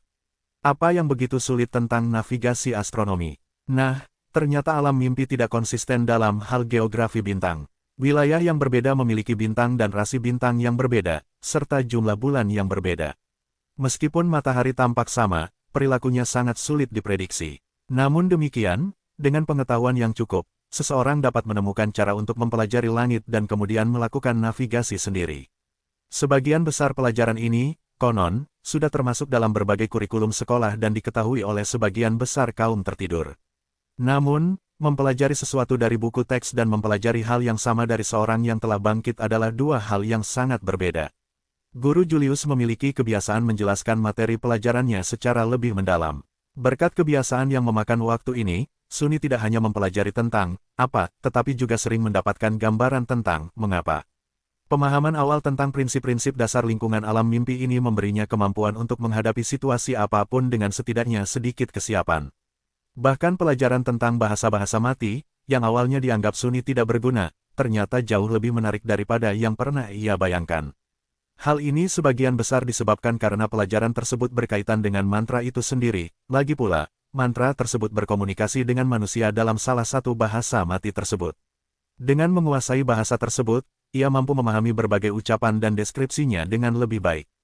Contoh paling sederhana adalah Nevi dan nama sejatinya, bintang yang berubah. Meskipun secara teknis benar, terjemahan ini gagal menyampaikan makna sebenarnya dengan tepat. Dengan memahami struktur tata bahasa-bahasa rune, mudah untuk menyimpulkan dan melihat bahwa terjemahan yang lebih tepat adalah bintang perubahan. Lebih dari itu, ada berbagai rune untuk perubahan, masing-masing dengan konotasinya sendiri. Tergantung pada rune mana yang tepat digunakan untuk menyampaikan arti nama tersebut, itu juga bisa berarti bintang penghancur atau bintang kemalangan. Perubahan kecil dalam pemilihan kata dan konotasi dapat berarti perbedaan yang sangat besar dalam kehidupan nyata. Sunny, yang sebelumnya tidak pernah belajar dengan serius, merasa proses memperoleh sejumlah besar pengetahuan teoretis itu aneh, membosankan, dan melelahkan. Namun, dalam arti tertentu, hal itu juga menggembirakan. Bagaimanapun, pengetahuan adalah sesuatu yang hanya dapat diakses oleh mereka yang beruntung. Otoritas atas pengetahuan inilah yang membuat mereka tetap berada di posisi kekuasaan, menciptakan lingkaran setan ketidaksetaraan. Kaum miskin tidak memiliki kesempatan untuk belajar, dan tanpa keuntungan dari pendidikan yang baik, mereka tidak memiliki cara untuk keluar dari kemiskinan. Bagian paling aneh dari semua ini adalah Sunny sekarang menjadi salah satu orang yang beruntung. Lebih dari itu, dia berada di puncak hierarki sosial. Dia tidak hanya mendapatkan akses ke pengetahuan yang tak terbatas, tetapi bahkan kebutuhan dasarnya seperti makanan dan tempat tinggal juga dipenuhi oleh pemerintah, memungkinkannya untuk sepenuhnya fokus pada satu tujuan, yaitu mengembangkan dirinya sebagai seorang yang telah bangkit. Transformasi mendadak ini pasti akan menjerumuskannya ke dalam pusaran refleksi filosofis jika ia punya waktu luang. Namun ia tidak melakukannya, karena Guru Julius juga bersikeras mengadakan pelajaran praktik setiap 2 hari sekali. Bahkan jika beberapa di antaranya harus dilakukan dalam simulasi realitas virtual, ia bersikeras menggunakan stasiun imersi penuh dengan umpan balik fisik yang ditingkatkan. Akibatnya, Sunny sangat lelah dan benar-benar kelelahan. Kabar baiknya adalah, dengan banyaknya latihan yang dilakukannya, ditambah dengan tubuhnya yang baru dibentuk kembali, Sunny berada dalam kondisi fisik yang lebih baik dari sebelumnya. Bahkan tanpa latihan tempur, dia bisa merasakan kekuatan, stamina, dan kelincahannya meningkat pesat. Pada dasarnya, kelahiran kembali yang aneh yang dialaminya setelah menyelesaikan mimpi buruk pertama telah meningkatkan potensi bawaan tubuhnya, membawanya ke puncak kondisi manusia. Namun, terserah padanya untuk mewujudkan potensi itu dengan keringat, usaha, dan kerja keras. Penerapan praktis teknik bertahan hidup di alam liar memberinya kesempatan untuk melakukannya. Dan seolah itu belum cukup, Sunny diam-diam mengumpulkan informasi tentang para sleeper lainnya dan berlatih pengendalian bayangan setiap malam. Bayangannya cukup mandiri untuk dikirim dalam misi pengintaian tanpa kendali langsungnya. Bayangan itu akan menyelinap ke sana kemari, mendengarkan percakapan dan mengamati berbagai kelas di mana para sleeper harus mendemonstrasikan kemampuan aspek mereka. Kemudian, setelah Sunny selesai makan malam dan kembali ke kamarnya, ia akan kembali dan menceritakan semua yang telah didengar dan dilihatnya sepanjang hari. Satu-satunya masalah dengan pengaturan ini adalah bahwa bayangan itu, meskipun tampak sinis, ternyata agak naif. Ia tidak sepenuhnya memahami bagaimana dunia manusia bekerja, dan karena itu, sering gagal membedakan antara informasi yang berguna dan obrolan yang tidak berarti. Jadi, sebagian besar waktu, Suni tidak akan menerima sesuatu yang berharga atau gosip menarik, melainkan rahasia penting. Inilah bagaimana ia mengetahui bahwa di pusat tidur, suasana romantis terasa kental. Lagi pula, ada 100 anak muda cantik yang dikurung di bawah tanah dalam jarak yang sangat dekat satu sama lain, dengan tambahan bumbu ancaman maut yang menggantung di atas kepala mereka. Banyak yang merasa bahwa hidup itu singkat dan inilah saatnya mereka untuk memanfaatkan kesempatan. Gairah bersemi di bawah bayang-bayang bahaya yang mendekat. Suni tentu saja dikecualikan dari keseluruhan hal ini. Pertama, dia sudah memposisikan dirinya untuk dianggap sebagai orang gila yang tidak disukai. Kedua, dia sama sekali tidak punya waktu untuk apapun kecuali pelajaran dan latihannya. Dan terakhir, dia waspada untuk terlalu dekat dengan siapapun, takut akan muncul situasi di mana dia tidak punya pilihan selain mengungkapkan nama aslinya. Selain mengumpulkan informasi dan perlahan mempelajari cakupan dan detail berbagai kemampuan aspek, dan, dalam skala yang lebih kecil, kelemahan, dia juga bereksperimen dengan pengendalian bayangan.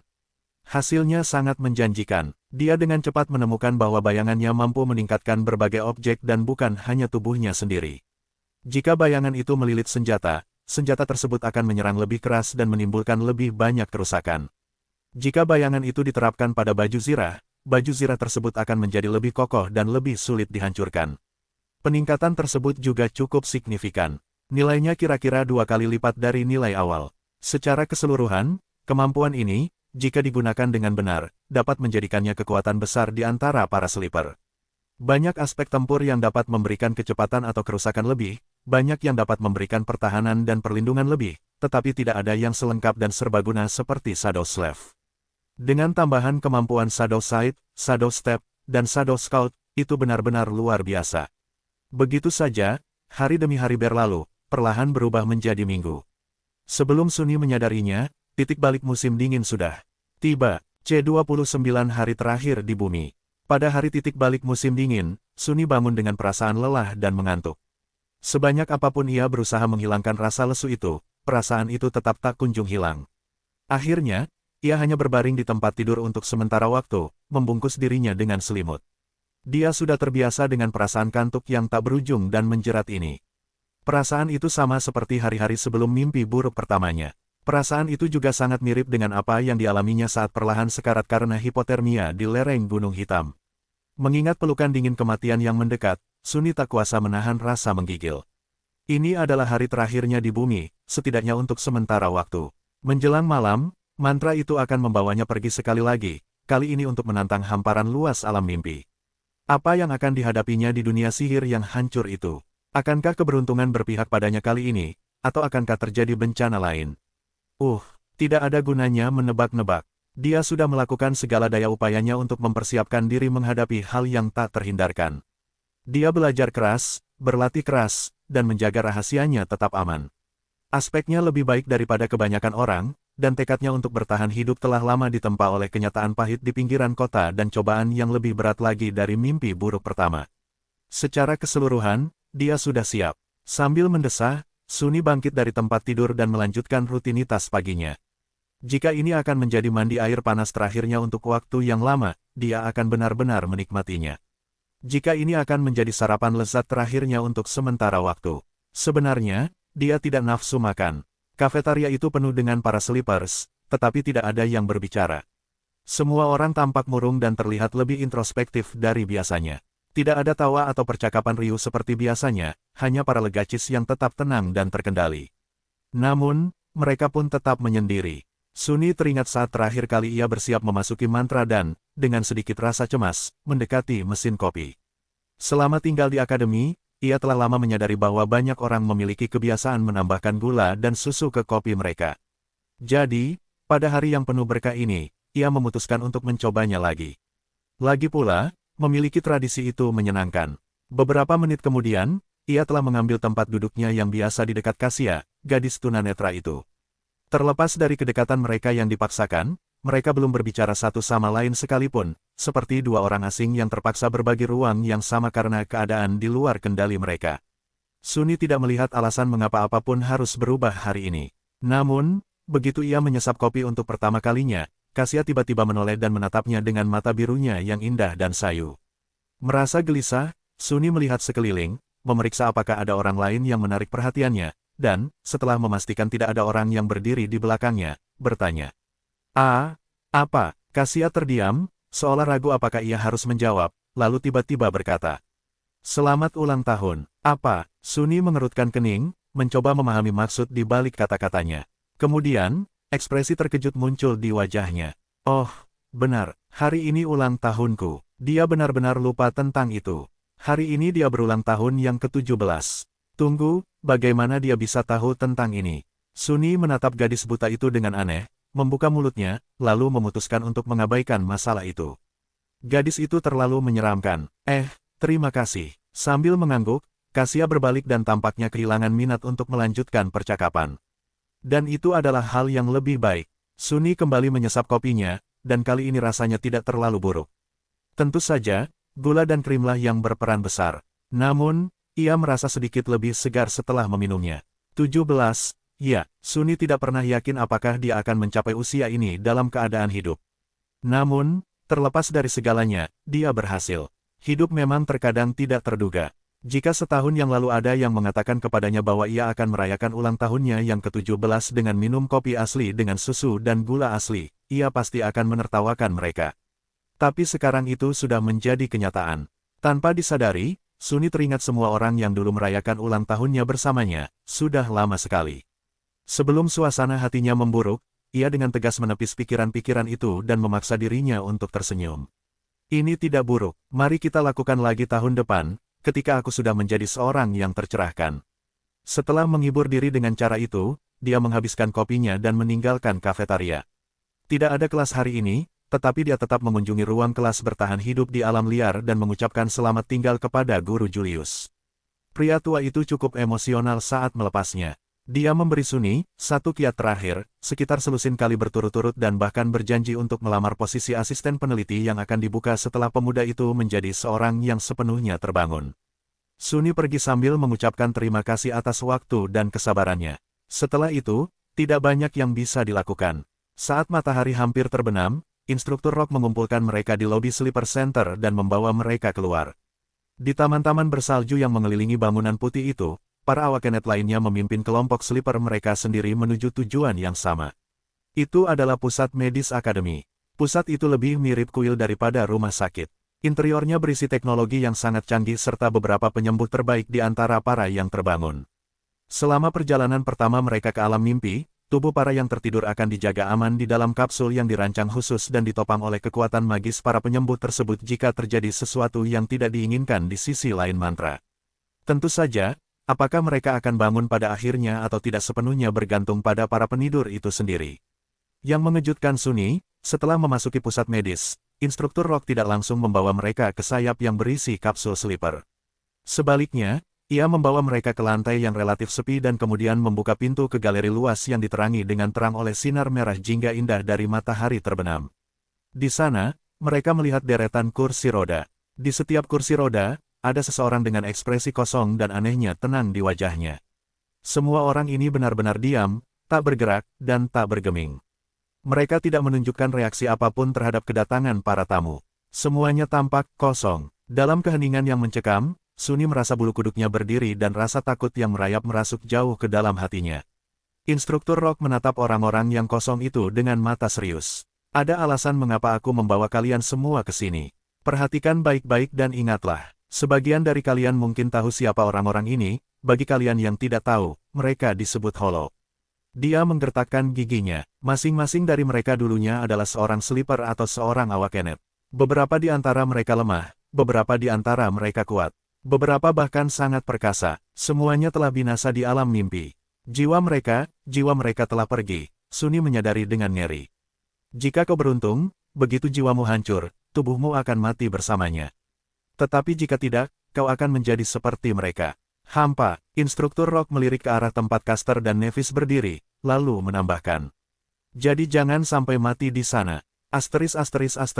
Setengah jam kemudian, para sleepers telah dibawa ke kamar pribadi mereka dan bersiap untuk memasuki pot. Di salah satu ruangan, gadis buta bernama Kasia dengan tak berdaya berusaha menyesuaikan diri di ruang yang asing itu, menyentuh dinding dan peralatan aneh dengan tangannya. Air mata mengalir di wajahnya yang cantik seperti boneka. Di ruangan lain, Legasi Caster yang angkuh menatap lantai dengan lesu. Bibirnya bergerak, mengulang satu kalimat aneh berulang kali. Dia gemetar. Di tempat lain, Changing Star Nevis, putri terakhir dari klan api abadi, sedang menatap tangannya. Di bawah kulitnya, pancaran cahaya putih lembut perlahan semakin terang. Wajahnya meringis kesakitan yang mengerikan. Dan akhirnya, ada sebuah ruangan di mana Shadow Slave Sunless, Lost from Light, berpaling dari pot tidur dan melirik bayangannya sendiri. Nah, apakah kamu siap? Bayangan itu mengangkat bahu dan tidak menjawab. Sunny menghela napas. Ya, aku juga. Setelah itu, dia melangkah maju dan naik ke dalam kapsul. Asteris. Di tengah kegelapan yang menggema luas, dia mendengar. Selamat datang di alam mimpi, Sunless. C30 kekosongan tanpa bintang. Sunny berharap dapat melihat tempat kedatangannya di alam mimpi dari atas, seperti yang terjadi di awal mimpi buruk pertama. Saat itu, waktu secara ajaib bergerak mundur, memberinya kesempatan untuk melihat petunjuk tentang apa yang akan dihadapinya. Sebaliknya, segera setelah mendengar sapaan mantra, Sunny mendapati dirinya buta dan tenggelam. Saat ia secara naluriah mencoba membuka mulutnya untuk berteriak, air asin menyerbu masuk, membuatnya tersedak dan kejang-kejang. Lebih dari itu, dia tidak bisa melihat apapun. Bukan berarti dia tidak bisa melihat, hanya saja tidak ada sumber cahaya di sekitarnya. Biasanya, kegelapan bukanlah masalah bagi Sunny, tetapi, entah mengapa, penglihatannya tidak berfungsi lagi. Mungkin air laut tempat dia terendam menghalangi penglihatannya. Seandainya bukan karena persepsi ruang khusus yang diberikan oleh kedekatannya dengan bayangan, dia pasti akan benar-benar kehilangan arah. Namun, dengan bantuan itu, dia nyaris berhasil memahami sisi mana yang bawah dan sisi mana yang atas. Untungnya, pelajaran dari guru Julius termasuk berenang. Bersumpah untuk berterima kasih kepada lelaki tua itu dan Master Jet begitu dia kembali, Sunny memaksa dirinya untuk tetap tenang dan mulai berenang ke atas. Dalam beberapa detik yang panjang dan menegangkan, kepalanya muncul ke permukaan air. Sunny akhirnya bisa menarik napas dalam-dalam, meskipun dengan suara serak. Bernapaslah, kamu masih hidup. Setelah menghirup udara secukupnya untuk meredakan rasa terbakar di paru-parunya dan menenangkan diri sampai batas tertentu, Sunny dengan hati-hati berputar di dalam air, mencoba mengamati sekitarnya. Yang menyambutnya adalah hamparan ombak bergelombang hitam pekat yang tak berujung. Di atasnya terbentang langit hitam yang kosong. Tidak ada bulan, tidak ada bintang, hanya kehampaan gelap yang mencekam. Sunny berkedip beberapa kali, rasa takut yang dingin mencengkeram hatinya. Ini, laut, samudra, apakah aku dijatuhkan di tengah samudra? Tidak mungkin. Pasti ada tanah yang kokoh di suatu tempat di dekat sini. Saat ia diliputi kepanikan sesaat, sebuah suara dari kejauhan tiba-tiba menarik perhatiannya. Sunny menoleh dan melihat sirip punggung berbentuk segitiga bergerak ke arahnya. Untungnya, sirip itu masih berjarak ratusan meter jauhnya. Tunggu, jika jaraknya sangat jauh, lalu mengapa aku bisa melihatnya dengan begitu jelas? Meskipun terendam air, Sunny tetap merasa keringat dingin tiba-tiba mengucur di sekujur tubuhnya. Menurut perkiraannya, sirip punggung itu setidaknya setinggi 5 meter. Sirip itu mendekat dengan cepat, dan terlihat semakin besar setiap detiknya. Sialan kau, spell, dengan mata penuh kengerian, Sunny berputar lagi, berusaha mati-matian mencari sesuatu, apapun, untuk menyelamatkannya. Dan di sana, tidak jauh dari situ, dia akhirnya melihat gumpalan hitam yang sedikit menonjol di atas air. Tanpa membuang waktu sedetik pun untuk berpikir, ia mulai mengayunkan lengan dan kakinya, berenang ke arah massa hitam itu dengan kecepatan yang cukup tinggi. Namun, secepat apapun ia berenang, bayangan raksasa makhluk tak dikenal itu semakin mendekat dengan cepat. Sebagian kecil pikiran Sunny berhasil mempertahankan rasionalitasnya bahkan ketika dihadapkan dengan rasa takut yang tak terbatas dan mendasar ini. Tidak membiarkan dirinya sepenuhnya panik, Sunny mencoba berpikir, lalu diam-diam memerintahkan bayangannya sendiri untuk membungkus tubuhnya. Seketika, kecepatannya meningkat 2 kali lipat. Beberapa detik sebelum raksasa tak dikenal itu mendatanginya, Sunny mencapai massa hitam itu, mengulurkan tangannya, dan menarik dirinya keluar dari air.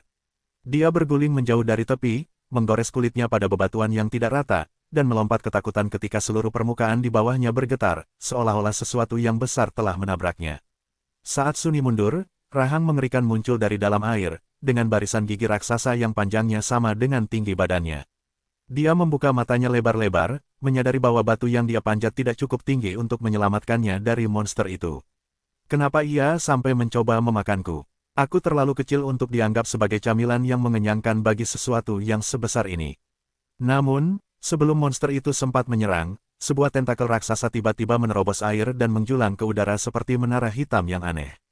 Tak lama kemudian, tentakel itu jatuh kembali, menjerat pemilik mulut raksasa itu dan menariknya kembali ke bawah air. Sunny kehilangan rasa di kakinya dan jatuh tersungkur ke tanah, mulutnya terbuka lebar. Seluruh tubuhnya gemetaran. Beberapa detik kemudian, laut yang gelap kembali tenang, seolah-olah tidak terjadi apa-apa. Ombak yang acuh tak acuh terus bergerak tanpa suara di bawah langit yang gelap gulita. Jadi, ia tidak mencoba memakan saya, ia menyadari, membeku. Hewan itu berusaha melarikan diri. Asteris. Beberapa menit kemudian, Sunny cukup yakin bahwa tidak ada yang akan memangsanya, setidaknya tidak segera. Dengan kepastian itu, dia akhirnya berada dalam kondisi pikiran yang tenang untuk berhenti gemetar dan menjelajahi sekitarnya sedikit. Masa hitam yang dinaikinya ternyata adalah sebuah platform batu tunggal dengan diameter sekitar 12 meter.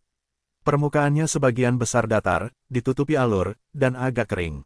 Karena bentuk tepinya yang teratur, platform itu tampak lebih seperti buatan manusia daripada formasi alami. Namun, di alam mimpi ini, sulit untuk memastikan bahwa sesuatu yang buatan manusia benar-benar dibuat oleh manusia, dan bukan oleh. Lebih baik jangan memikirkannya. Platform itu tidak terhubung dengan apapun, hanya berupa pulau kecil di lautan kegelapan. Tidak ada apapun di atas permukaan air sejauh mata memandang. Setelah menyadari hal itu, dia juga menyadari sesuatu yang lain. Masalahnya adalah dia basah kuyup, kedinginan, dan telanjang sepenuhnya. Sebagai pembelaannya, masalah pakaian adalah hal terakhir yang akan dipikirkan seseorang ketika mencoba menyelamatkan diri dari monster jurang. Lagi pula, tidak ada orang di sini yang menyaksikan pucatnya wajahnya dan bagian pribadinya. Namun, udaranya agak dingin. Sunny memanggil kain kafan dalang dan menyaksikan pakaian abu-abu gelap menutupi tubuhnya. Bahkan dilengkapi dengan sepasang sepatu bot kulit bersol lembut yang tinggi. Mengenakan kain abu-abu dan kulit kusam, ia tiba-tiba merasa jauh lebih aman. Terlebih lagi, hangat. Setelah itu, Sunny duduk di tengah platform, sejauh mungkin dari air, dan mencoba mengingat karakteristik unik dari setiap wilayah alam mimpi yang telah dijelajahinya. Sayangnya, tak satu pun dari mereka yang mampu menandingi kehampaan gelap tanpa bintang ini. Tentu saja tidak, pikirnya dengan sedikit rasa kesal. Bahkan jika ada manusia yang kurang beruntung pernah datang ke sini, aku ragu mereka bisa kembali ke dunia nyata dalam keadaan hidup.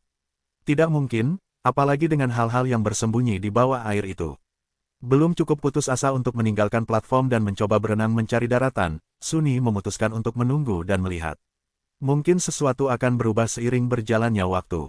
Dengan desahan pelan, ia seperti biasa mencari bayangannya. Namun, karena kegelapan total yang mengelilinginya, bayangannya hampir tidak terlihat. Ia hanya samar-samar merasakan kehadirannya. Ini pasti surga bagimu, kan? Semua kesuraman ini dan tak ada bintang yang terlihat. Tentu saja, bayangan itu tidak menjawab. Pokoknya, kerja bagus tadi. Dengan anggukan, Sunny berbaring, menggunakan tangannya sebagai bantal. Tanpa memikirkan banyak hal, dia menatap langit hitam dan menunggu. Suara deburan ombak itu, sebenarnya, cukup menenangkan. Setelah beberapa saat, dia memejamkan mata dan mendengarkan. Menit-menit menyatu, berubah menjadi jam. Tiba-tiba, Sunny mendengar sedikit perubahan pada suara laut. Seolah-olah ada sesuatu yang bergeser. Dia membuka matanya dan memperhatikan bahwa salah satu sudut langit perlahan berubah menjadi abu-abu. Tak lama kemudian, sekilas matahari pucat terlihat terbit di atas cakrawala. Hari baru telah tiba di kehampaan tanpa bintang. Dan bersamaan dengan itu, laut gelap tiba-tiba bergejolak. Hidup ini bukan untuk yang lemah. Setiap bayangan adalah pertarungan. Dan aku tidak akan pernah menyerah.